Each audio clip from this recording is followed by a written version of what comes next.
शत्रूशी कसे वागावे?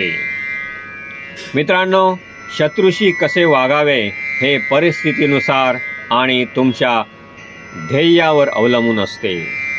तुम्ही शांत राहून, शांतपणे विचार करून आणि समस्येवर तोडगा काढण्याचा प्रयत्न करून धैर्याने आणि हुशारीने वागू शकता. शक्य असल्यास संवाद साधणे हा एक चांगला मार्ग असू शकतो. मात्र तुमची सुरक्षितता आणि ध्येय यांना महत्त्व देणे सर्वात महत्त्वाचे आहे. त्यासाठी पुढील मुद्दे विचारात घेऊ शकता. 1. शांत आणि संयमित राहा. रागाने प्रतिक्रिया देणे टाळा.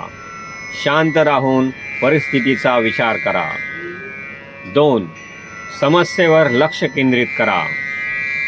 वैयक्तिक पातळीवर न जाता समस्येवर तोडगा काढण्याचा प्रयत्न करा.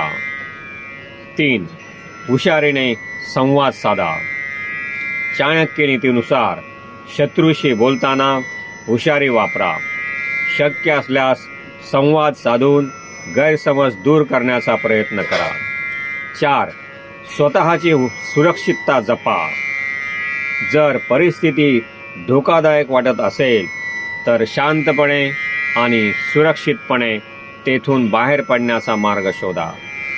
5. धैर्य आणि समजूतदारपणा ठेवा. शत्रूची वागणूक तुमच्यावर परिणाम करू शकते, म्हणून धैर्याने आणि समजूतदारपणे वागा. धन्यवाद.